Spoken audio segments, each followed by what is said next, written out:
इमरान खान साहब कुछ बड़े ऐलानात करने वाले हैं। सियालकोट का दौरा करेंगे, वहाँ पर 5 बड़े मंसूबों का, 5 मेगा प्रोजेक्ट्स का वो ऐलान करेंगे। निजी एयरलाइन एयर सियाल है, उसका इफ्तिताह भी होगा। वाटर फिल्ट्रेशन मंसूबे का इफ्तिताह है और वज़ीर-ए-आज़म इसके अलावा री इंजीनियरिंग मंसूबे का, roads and signal re engineering मंसूबे का संग बुनियाद भी रखेंगे। फिर साथ ही वो इस चीज़ का भी कह रहे हैं कि 5 दिहाइयों के बाद पाकिस्तान में बड़े डैम बन रहे हैं। तरबेला मंगला बने, उसके बाद कोई बहुत बड़ा डैम पाकिस्तान में नहीं बना। अब मोहम्मद डैम की बात हो रही है, 2024 में ये मुकम्मल होगा। 800 मेगावाट बिजली पैदा होगी। 16,037 एकड़ रकबे पर ये रकबे को सैराब करेगा और इसके बेशुमार फ़ायदे। बहुत बड़ा ये डैम है और सैलाब से भी रोकने में मददगार होगा। अच्छा बाबर डोगर साहब, अब लगता ये है कि शायद इमरान खान साहब ये विजन ला रहे हैं 2050 का कि जो इंडस्ट्रियल शहर हैं उनको मज़ीद बेहतर किया जा सके। जिस तरह हमने देखा फैसलाबाद में इंडस्ट्रियल सेक्टर में, टेक्सटाइल में कुछ बेहतरी आई है।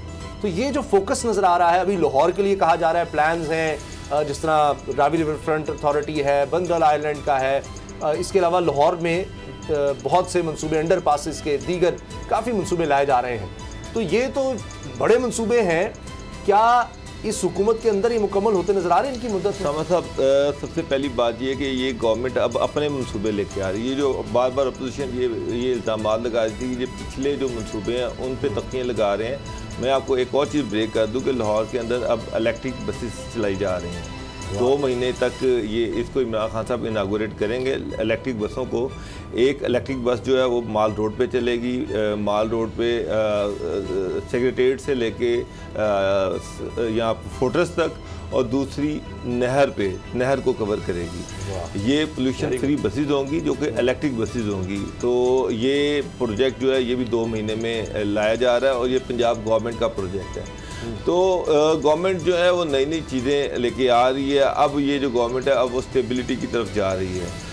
पहले तो ये था कि लोन देने थे, जो था इंपोर्ट एक्सपोर्ट में बैलेंस नहीं था, मुल्क कर्ज़ों में फंसा हुआ था, हुकूमत के पास पैसा नहीं था। अब ये है कि इंपोर्ट एक्सपोर्ट में बैलेंस आना शुरू हो गया है और आपको जो सारे थे वो कम होने शुरू हो गए हैं। अब गवर्नमेंट जो है वो मुख्तलिफ जो प्रोजेक्ट्स हैं वो लेके आ रही है। इंश्योरेंस हेल्थ कार्ड जो है वो भी बड़ी जल्दी लॉन्च हो रहा है। तो इसका अल्टीमेटली जो फ़ायदा है वो लोगों को होगा। तो ये जो है ये अच्छी चीज़ है। ये इसका ये ताल्लुक नहीं है कि ये अपोजिशन की वजह से नहीं कर रहे, बल्कि इकोनॉमिक स्टेबिलिटी जो है उसको जो है उसके इंडिकेटर सामने आ रहे हैं। एक मैं आपको और चीज़ बताऊं, अपोजिशन को जो अब सबसे बड़ा इशू है ना वो ये है कि इस गवर्नमेंट का सबसे बड़ा इशू जो था वो था इकोनॉमी से संभल नहीं रही थी। अब अगर इकोनॉमी संभलना शुरू हो जाती है, कारोबार चलना शुरू हो जाते हैं, लोगों तक पैसा ट्रिकल डाउन होना शुरू हो जाता है, नौकरियां बढ़ना शुरू हो जाती हैं, तो फिर अपोजिशन तो कहीं खड़ी नहीं हुई। आज जो 4 लोग इनके साथ निकल रहे हैं, ये जो जल्दी है ना कि कोरोना के अंदर ही लोगों को निकाल लो, देखी जाएगी कुछ नहीं होता, लोग मरते हैं तो मरे, लेकिन फिलहाल इनको फौरी तौर पर निकालो। उसमें सबसे बड़ा एलिमेंट ये है कि लोग फिलहाल महंगाई से डरे हुए थे, खौफजदा थे, बेरोजगारी से खौफजदा थे, हुकूमत की पॉलिसी से नाला थे। लेकिन अगर इकोनॉमिक स्टेबिलिटी आनी शुरू हो गई तो फिर अपोजिशन के पीछे कोई बंदा नहीं निकलेगा। उसके इंडिकेटर्स तो नजर आ रहे हैं करल साहब। टेक्सटाइल सेक्टर जो है बहुत बेहतर हो गया। गंदम की कीमत 1650 मुकर्रर करना किसानों के लिए ज़ाहिर है पहले से ज़्यादा एक इंसेंटिव तो है, आप जो भी कहें। इस तरह से कई इक़दाम। अब करंट डेफिसिट सारा कम हो गया, आपकी एक्सपोर्ट जो है वो बढ़ी है, इंपोर्ट आपकी कम हो गई है, फिर उसके बाद आपकी रेमिटेंस जो फॉरेन है वो ज़्यादा आई है, डॉलर जो है वो स्टेबल हुआ है। और फिर जिस तरीके से पाकिस्तान की तारीख में 50 साल के बाद, यानी ये तरक्याती जो पाकिस्तान की हकीकी तरक्की के अंदर जो मनसूबे अहम संगे मील साबित हो सकते हैं। अब देखें ना, मंगला और तरबेला के बाद 50 साल बाद ये मोहम्मद और बादशाह डैम जो है वो मुकम्मल होने जा रहे हैं। और ये 50 साल किसी हुकूमत, कितनी हुकूमतें आई, पीपल्स पार्टी की भी, नून लीग की, लेकिन किसी ने इस तरफ तवज्जो नहीं दी।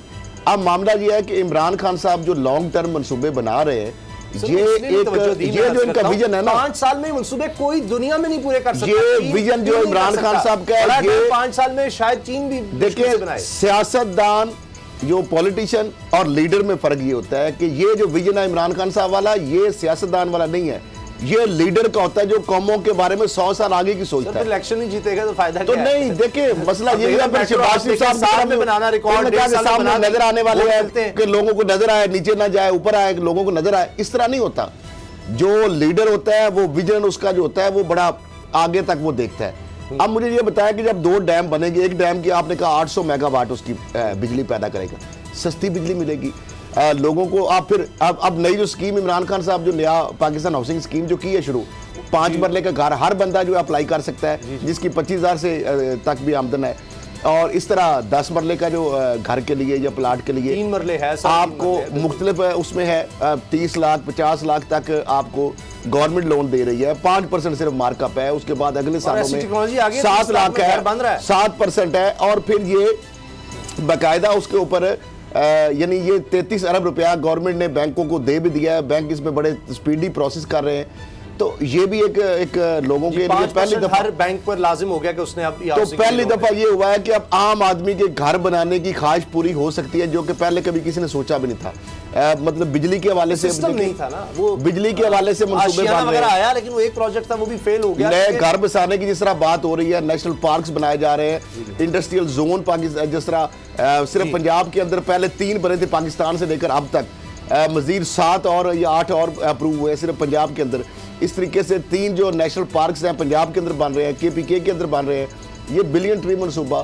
तो कुछ ऐसी चीजें हैं जो मुल्क के लिए, आपके इन्वायरमेंट के लिए इंटरनेशनली उनको रिकॉग्नाइज किया जा रहा है। इमरान खान साहब के यहाँ पे ये होता था कि सड़कें बना दो, पुल बना दो, नजर आए लोगों को, और बसें भगा दो, और उसके बाद बेशक सब्सिडी हो, खसारे में जाए प्रोजेक्ट जो मर्जी हो जाए। जाते हैं बाबर साहब, इलेक्शन तो ऐसे ही जीते जाते हैं। इन मंसूबों से मैं मानता हूं कि बहुत अच्छे मंसूबे हैं, लेकिन जो मंसूबा आप 2023 में लोगों को दिखा नहीं सकते, तो उस पर आप वोट तो नहीं मांग सकते। आप कहेंगे जी डैम 24 में बनेगा तब बिजली आएगी। ये तो अब शहबाज शरीफ वाली पॉलिसी है, PMLN वाली पॉलिसी है कि आप जल्दी से प्रोजेक्ट बनाओ, प्रोजेक्ट बना के लोगों को दिखाओ, और उसके बाद उससे जो है वो अब देखिए ना, मुझे एक बात बताएं, सियालकोट के लिए 2050 मेरी अर्ज सुन लें। ईमानदारी से आप बताएं कि लाहौर को ऑरेंज लाइन की जरूरत थी या ये जो रिवर रावी प्रोजेक्ट है इसकी जरूरत थी? सर रावी रिवर मुझे एक बात है, दरिया सूख चुका है, नाला बन चुका है, लाहौर का वाटर टेबल शिद्दत से नीचे जा रहा है, और शहबाज शरीफ को मुझे आज की खबर मैं एक बता दूं आपको कि अब इंटरनेशनल मार्केट में पानी की कीमत ऊपर जा रही है। ये मैं आपको बहुत बड़ी खबर दे रहा हूँ, ब्लूमबर्ग की खबर है कि पहले हम देखते तेल, सोना, इसकी बात होती थी ना इंटरनेशनल मार्केट्स में, अब बात हो रही है कि पानी की कीमत ऊपर जा रही है। अब पानी ट्रेड कर रहा है इंटरनेशनल मार्केट्स में। इतनी खतरनाक सूरत हाल है। 1.25 करोड़ आबादी का शहर है, और उसको जो उसको पानी जो रिचार्ज करता है, उसका जो नीचे अंडरग्राउंड पानी को ऊपर लेके आता था वो था दरिया रावी, जो सूख चुका है। दुनिया में कोई ऐसी मिसाल नहीं है, और आने वाले दिनों में लाहौर में पानी का शदीद कहत पैदा हो सकता है। अब उसमें सर सुन लें, खबर सुन लें, शहबाज शरीफ साहब ने मीटिंग चेयर की। मीटिंग में रिवर रावी प्रोजेक्ट जो था, LDA ने उस पर सारी स्टडी की, और उसके बाद उनको वो सारा प्रोजेक्ट बताया गया जी। शहबाज शरीफ साहब ने सारा प्रोजेक्ट सुना, तो उसके बाद उन्होंने कहा कि यार ये आइंदा से ये प्रोजेक्ट जो है ना, ये मेरे सामने ना लाया जाए। क्यों? उनका ये कहना था कि जनाब ये जो ज़मीन के नीचे चीज़ें होती है ना, मुझे वो नहीं चाहिए, मुझे ऊपर उड़ती हुई ट्रेन चाहिए, मुझे ऊपर उड़ती हुई बस चाहिए जो नजर आए और जिससे लोग वोट दें। अल्टीमेटली ये नजर तो आना था। अगर रावी रिवरफ्रंट अथॉरिटी, तो वो ये कह रहे हैं कि नहीं, जब लाहौर से आप गुजरेंगे, आपको जो एक एरिया से शुरू होगी और दूसरे एरिया तक जब ट्रेन जाएगी और लोग उसमें बैठेंगे, तो वो जनाब वाह हो जाएगी, सारी दुनिया को दिखाएंगे। ये जो रावी अर्बन झील शील ये किसने देखनी है और कहाँ से इसका वोट आना है?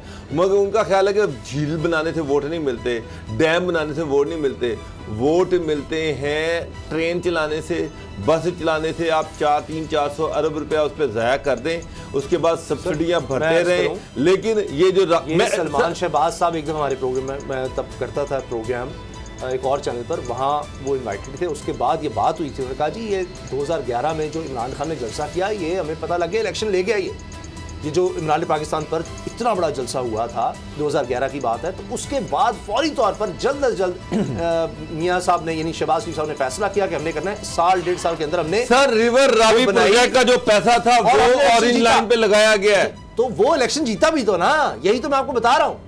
ये सलमान शहबाज साहब का कहना है कि हमने यही मसला है ना, सियासतदान इलेक्शन के लिए, सियासतदान इलेक्शन जीतने के लिए काम करता है उस पूरे इलाके में, और जो लीडर होता है वो इलेक्शन जीतने के लिए ना, वो मुल्क और कौम की तरक्की के लिए, अवाम की बेहतरी के लिए मंसूबे लाता है। तो अब ये फैसला अवाम ने अब करना है कि वो इस तरह के मंसूबों के हवाले से ऐसे लोगों को वो दोबारा मुंतखब करते हैं, या वो लोग जो मुल्क और कौम की तरक्की के लिए जो लॉन्ग टर्म मंसूबे करते हैं उनको लोग वोट देते हैं। अब ये डिसीजन होगा, अब ये आने वाला वक्त बताएगा 2023 के इलेक्शन में, तो पता चल जाएगा कि अल्टीमेटली देखें ना KPK के अंदर जिस तरीके से यहाँ पे परसेप्शन एक बिल्डअप किया जाता था कि जनाब KPK में तो हुकूमत ने कुछ भी नहीं किया, कोई डिलीवर नहीं किया, कोई इंडिकेटर बेहतर नहीं है, तो वहां पे कितनी ओवरवेलमिंग मेजोरिटी के साथ अगर दोबारा लोगों ने उसको मुंतखब किया और पहली बुरा हाल हो गया, पहली तारीख में पहले से फैसला हुआ।